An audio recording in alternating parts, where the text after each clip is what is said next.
Knowledge is power. Information is liberating. Education is the premise of progress, in every society, in every family. Wisdom is the right use of knowledge. To know is not to be wise. Many men know a great deal, and are all the greater fools for it. There is no fool so great a fool as a knowing fool. But to know how to use knowledge is to have wisdom. Those who have knowledge, don't predict. Those who predict, don't have knowledge. There are three principal means of acquiring knowledge: observation of nature, reflection, and experimentation. Observation collects facts, reflection combines them, experimentation verifies the result of that combination. Knowledge is like money, to be of value it must circulate, and in circulating it can increase in quantity and, hopefully, in value. Even the knowledge of my own fallibility cannot keep me from making mistakes. Only when I fall do I get up again. One whose knowledge is confined to books and whose wealth is in the possession of others, can use neither his knowledge nor wealth when the need for them arises. We have a hunger of the mind which asks for knowledge of all around us, and the more we gain, the more is our desire, the more we see, the more we are capable of seeing. The apple cannot be stuck back on the tree of knowledge. Once we begin to see, we are doomed and challenged to seek the strength to see more, not less. We don't know all the answers. If we knew all the answers we'd be bored, wouldn't we? We keep looking, searching, trying to get more knowledge. Any knowledge that doesn't lead to new questions quickly dies out. It fails to maintain the temperature required for sustaining life. The possession of knowledge does not kill the sense of wonder and mystery. There is always more mystery. I'm hungry for knowledge. The whole thing is to learn every day, to get brighter and brighter. That's what this world is about. You look at someone like Gandhi, and he glowed. Martin Luther King glowed. Muhammad Ali glows. I think that's from being bright all the time, and trying to be brighter. The control of information is something the elite always does, particularly in a despotic form of government. Information, knowledge, is power. If you can control information, you can control people. He who knows nothing is closer to the truth than he whose mind is filled with falsehoods and errors. If you have knowledge, let others light their candles in it.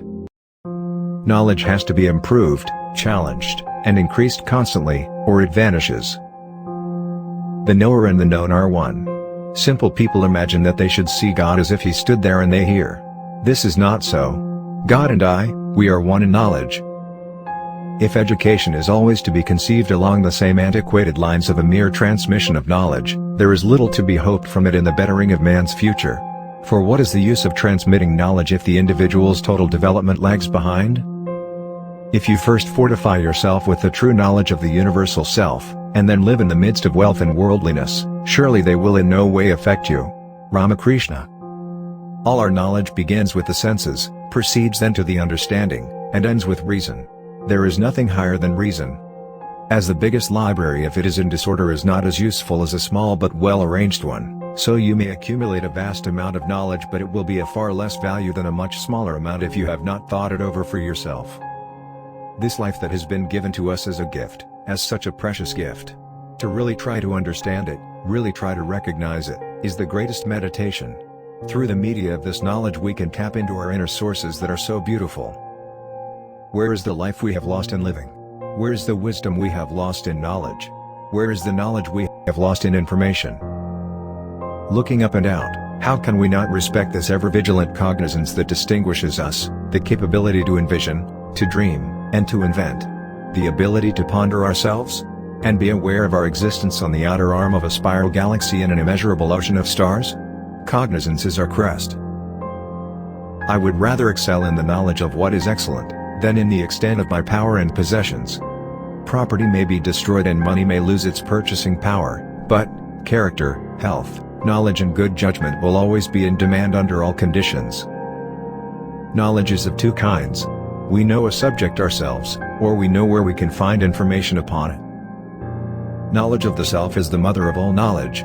So it is incumbent on me to know myself, to know it completely, to know its minutiae, its characteristics, its subtleties, and its very atoms.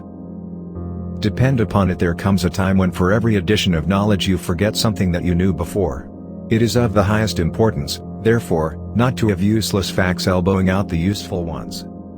I was bold in the pursuit of knowledge, never fearing to follow truth and reason to whatever results they led, and bearding every authority which stood in their way. When you know a thing, to hold that you know it, and when you do not know a thing, to allow that you do not know it, this is knowledge. Without self-knowledge, without understanding the working and functions of his machine, man cannot be free, he cannot govern himself, and he will always remain a slave. Knowledge is not a passion from without the mind, but an active exertion of the inward strength, vigor and power of the mind, displaying itself from within. Suppose that we are wise enough to learn and know, and yet not wise enough to control our learning and knowledge, so that we use it to destroy ourselves? Even if that is so, knowledge remains better than ignorance.